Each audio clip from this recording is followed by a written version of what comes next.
구약 성경의 마지막 시대이자 예수님 오시기 400년 전 포로기한 역사에 담겨진 하나님의 선한 역사를 살펴보고 있습니다. 하나님은 지도자들을 통해서 역사하십니다. 페르시아 왕들을 사용하셨고 율법학자 에스라를 들어서 쓰셨고 페르시아의 술관원이었던 느헤미야를 사용하십니다. 그렇게 하나님께서 지도자들을 사용하시지만 하나님이 궁극적으로 사용하는 대상은 백성입니다. 지도자들을 일으켜서 백성을 감화시키고 백성이 일하게 만드시죠. 아무리 좋은 지도자가 있어도 백성들이 따르지 않으면 아무 소용이 없습니다. 그리고 백성이 따르지 못하게 하는 지도자는 좋은 지도자가 아닙니다. 결국 하나님께서는 백성들을 이끄시는데 그 백성들이 이 유다 땅을 채운 것이고 성벽을 재건한 것이고 성전도 재건하고 성벽도 재건한 것입니다. 그런 의미에서 에스라서와 느헤미야 서에 중간중간 등장하는 명단이 오늘같이 명단이 있는 것은 읽는 우리들에게 있어서는 굉장히 건조하게 느껴질 수 있지만 매우 의미 있는 명단입니다. 이들은 이방 땅에 안주하지 않고 하나님의 언약을 기억하여 위험한 모험을 떠난 자들입니다. 1500km나 되는 거리를 이동해서 황폐해진 고국에 돌아와 그 땅을 개간한 개척의 용사들이었다라는 평가입니다. 오늘 3장에서도 성벽 재건에 동참했던 이들의 명단이 기록되어 있습니다. 계속해서 반복되어지는 표현이 뭐냐면 그 다음은 누가 중수하였고 그 다음은 누가 중수하였고 32절로 이루어진 3장에서 무려 28번이나 반복하여 등장합니다. 그 다음은 누가 중수하였고 중복을 제외하면 한 75명 정도가 나오는데 이들은 성벽 재건의 주인공들이었다라고 하나님이 인정해 주는 것입니다. 그래서 1절부터 32절까지 이렇게 명단은 지형적으로 북쪽 성벽을 쌓아 올린 명단부터 시작해서 시계 반대 방향으로 북쪽, 서쪽, 남쪽, 동쪽 이렇게 돌아가면서 누가 쌓아 올랐는지를 설명합니다. 우리는 이렇게 보면서 전혀 지도가 그려지지 않죠. 그렇지만 이스라엘 사람들은 여기에 나와 있는 이 지역에 대한 표현들이 이렇게 나올 때마다 거기 누가 적구나 이게 눈에 딱 들어옵니다. 춘천시를 모르는 사람들은 이쪽에 뭐 우두동이고 이쪽에는 뭐 석사동이고 퇴계동이고 이렇게 말하면 못 알아듣죠. 그렇지만 춘천 사람들은 이렇게 얘기하면 거기 다 이해하는 것처럼 이스라엘 사람들은 이 3장 말씀에서 이렇게 시계 반대 방향으로 돌면서 구체적으로 이미지가 이렇게 그려질 것입니다. 그러면서 하나님이 의도하시는 건 뭐냐? 느헤미야가 의도하는 것은 그들의 수고와 헌신을 높이는 것입니다. 기리는 것입니다. 자, 그렇다면 성벽 재건에 동참한 사람들은 어떤 사람이었을까? 오늘 한번 살펴보도록 하겠습니다. 1절, 3장 1절을 다시 읽겠습니다.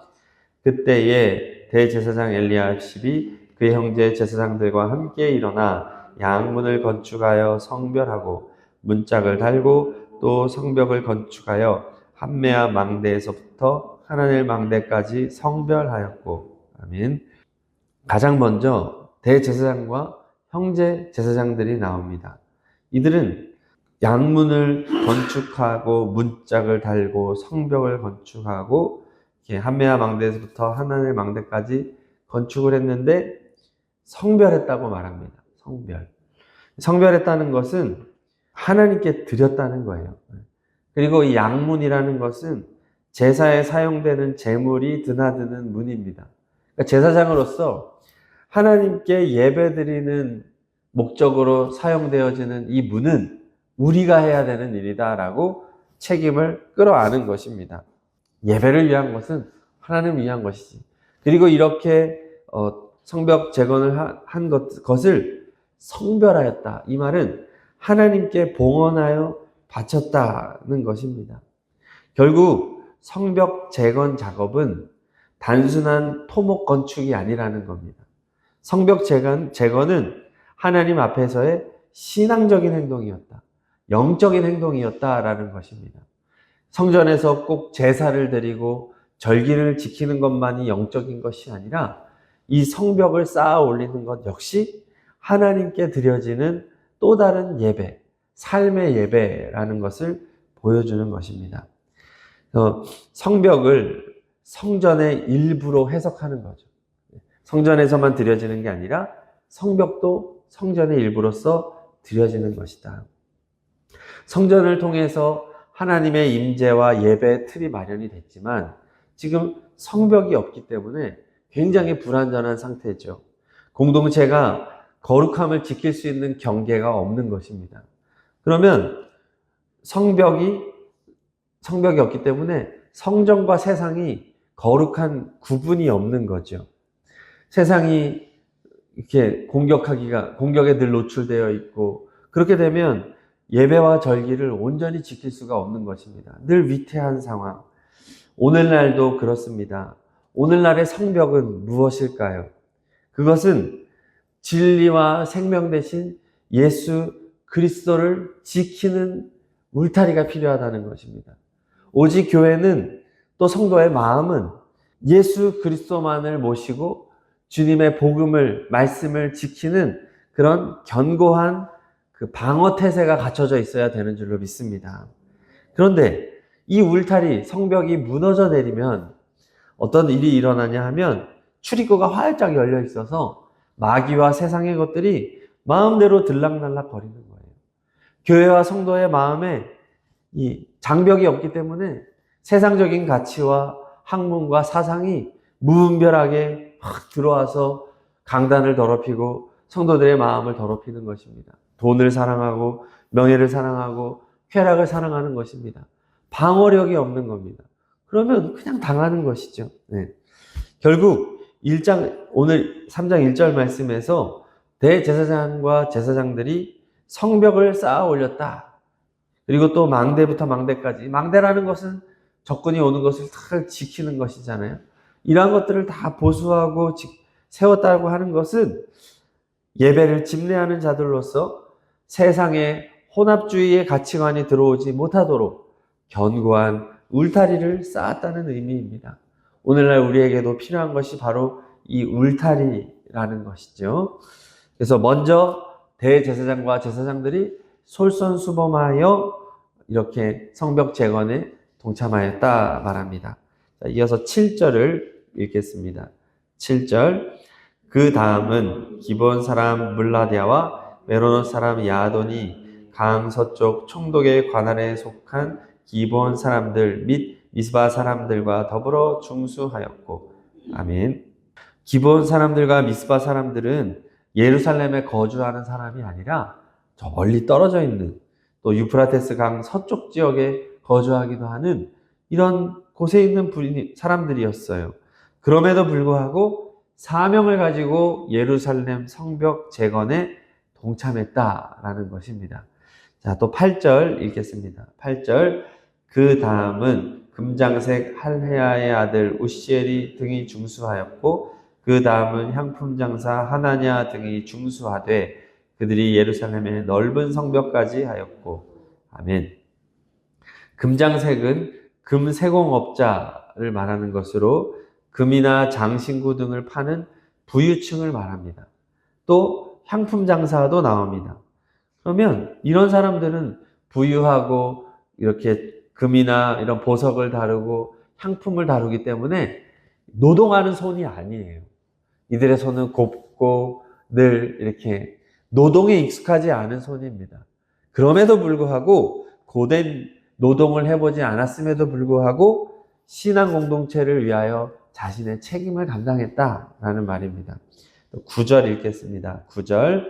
그 다음은 예루살렘 지방의 절반을 다스리는 후르의 아들 르바야가 중수하였고. 아멘. 예루살렘 지방의 무려 절반을 다스리는 자라면 대단한 권력가입니다.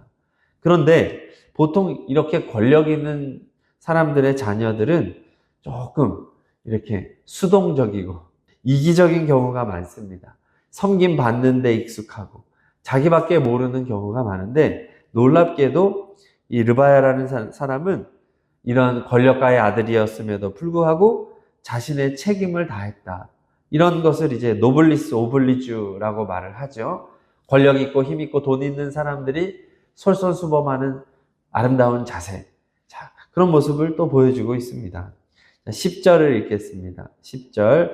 그 다음은 하루마베 아들 여다야가 자기 집과 마주대한 곳을 중수하였고, 그 다음은 하삼노야의 아들 핫두스가 중수하였고. 자, 여기서 자기 집과 마주대한 곳을 중수하였고 라는 표현이 나오는데, 23절과 29절에도 이런 표현들이 반복하여 나옵니다. 그러니까 넓은 성벽을 재건하지 못했지만 자기 집 앞에 자기와 자신의 가족들을 지키기 위해서, 많이는 아니지만 그 부분만큼은 스스로 책임지고 중수하였던 사람들을 기록하고 있는 것입니다. 이들은 대단한 책임감을 가지고 있는 사람들이죠. 먼 거리를 이동해서 이렇게 하지는 못하지만 아침에 눈 뜨면 나가서 일하고, 그렇게 하면서 가족을 사랑하는 마음으로 헌신적으로 일했다라고 하는 것입니다. 우리도 그렇습니다. 우리가 신앙생활을 열심히 함으로써 우리 가정을 지키는 일이 되는 줄로 믿습니다. 네. 우리가 그런 마음으로 신앙생활을 할 수 있다면 훨씬 더 동기부여가 되겠죠. 자, 이어서 12절 말씀을 읽겠습니다. 12절. 그 다음은 예루살렘 지방 절반을 다스리는 할로헤스의 아들 살룸과 그의 딸들이 중수하였고. 아멘.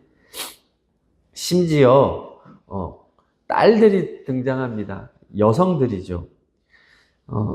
당시 여성의 인권은 매우 낮습니다. 그리고 남성에게 복종만을 요구하던 그런 시대입니다.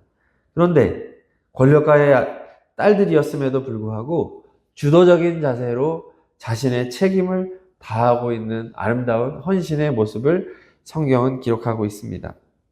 자, 그리고 오늘 명단에 보면은 큰 집을 소유한 부잣집 명단들도 나옵니다.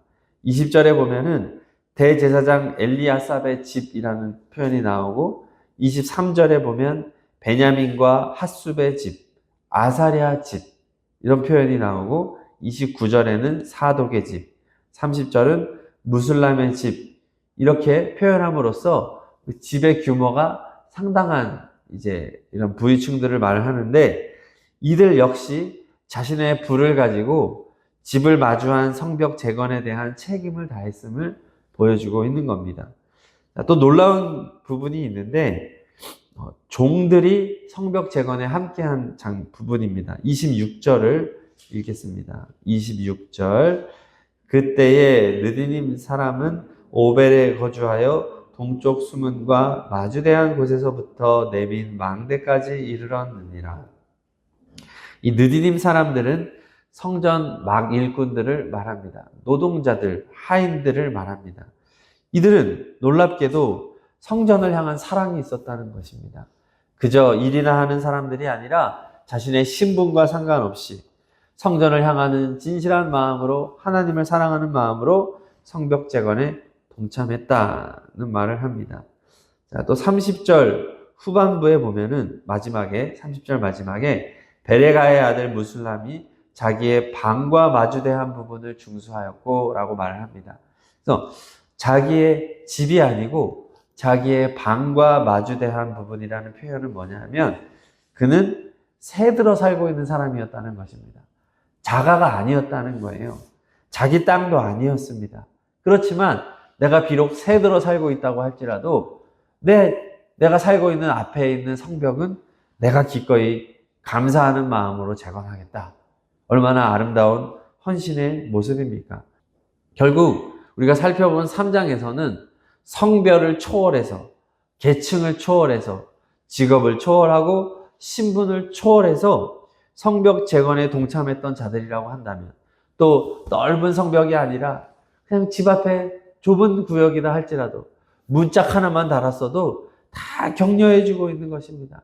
다 나름대로 자기의 사명을 힘써 감당했다 인정해주는 것입니다. 받은 은사대로 가지고 있는 부에 따라서 지위에 따라서 할 수 있는 만큼 최선을 다했다고 한다면 다 박수 쳐주고 있는 것이죠. 오늘날도 마찬가지입니다. 어떤 교회가 좋은 교회일까요? 유명한 목사님이 있는 교회일까요? 아닙니다. 특정한 소수만 열심히 일하는 교회일까요? 아닙니다.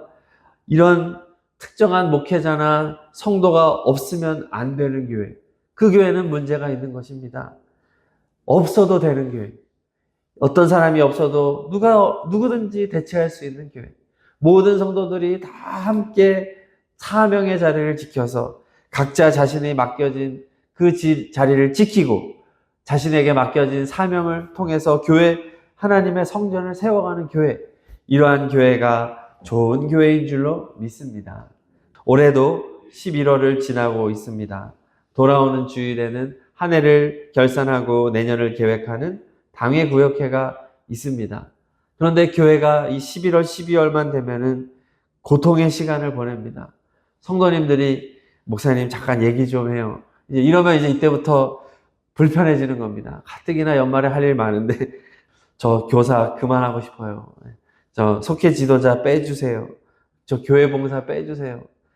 힘들어요. 청소 빼주세요. 자, 왜 연말에는 꼭 이런 일들이 일어납니까? 네, 물론 뭐 개인의 사정들도 있지요. 자, 그러나 오늘 바라기는 이제 연말이 되면은 초롱초롱한 눈빛으로 목사님 제가 사역을 좀 하고 싶은데요. 제가 요 사역을 좀 한번 해보겠습니다. 제가 할 수 있는 일이 무엇이 있을까요? 이런 고백이 넘쳐나는 교회가 되었으면 좋겠습니다. 모두가 다 참여해야 된다. 그래서 오늘 3장 말씀은 결국 하나님의 시선을 보여줍니다. 북쪽에서부터 시계 반대 방향으로 북쪽, 서쪽, 남쪽, 동쪽으로 이렇게 훑으면서 쳐다보시는 하나님의 시선. 하나님은 주님의 일에 힘쓰는 자들에 있어서 관심 있게 본다. 그래서 20절에 보면은 그 다음은 삿배의 아들 바룩이 한 부분을 힘써 중수하여 라는 표현이 나옵니다. 하나님은 누가 지었는지도 보지만 어떠한 태도와 자세로 임했는지도 유심히 본다는 얘기예요. 힘써 중수했구나. 이 바룩이라는 사람은 뭔가 특별한 마음으로 이 일에 임했고 이것이 느헤미야의 눈에도 띄었고 하나님의 눈에도 띄었다는 것을 기록하고 있는 겁니다. 자, 그런데 3장에는 딱 한 절 아쉬운 구절이 있습니다. 5절을 보겠습니다. 느헤미야 3장 5절 읽겠습니다. 그 다음은 드고아 사람들이 중수하였으나 그 귀족들은 그들의 주인들의 공사를 분담하지 아니하였으며, 드고아 집안의 일부 귀족들은 예루살렘 근처 지방이었음에도 불구하고 공사에 참여하지 않았다. 자신의 책임을 회피하고 공동체와 하나 되지 못했다. 하나님의 시선을 말하여 주는 것입니다. 힘을 다하여서 맡은 구역에 땀 흘려 최선을 다한 자들도 보시지만 5절처럼 뒤로 이렇게 빠져가지고 책임을 거부하고 남에게 떠맡기고 팔짱 끼고 있는 자들도 하나님은 다 지켜보고 있다는 것입니다. 얼마나 어리석습니까? 자신들의 이름이 또 가문이 성경에 귀하게 기록될 수 있는 이 엄청난 기회를 발로 걷어찬 아쉬운 모습인 것이죠. 우리도 마찬가지입니다. 하나님이 우리에게 주신 사명의 자리가 있습니다. 가정에서, 일터에서, 교회에서 우리 각자에게 주신 그 사명을 나의 사명으로 끌어안고 힘써서 우리가 이 일을 감당할 때 힘들죠. 어렵죠. 그렇지만 하나님께서 그것을 인정해 주시고 박수 쳐 주시고 칭찬해 주실 줄로 믿습니다. 우리가 내년 2026년은 그렇게 우리 모든 성도님들이 다 주님 안에서 각자의 영역에서 힘을 다하여 하나님의 성명을 재건하는 한 해가 되기를 소망합니다.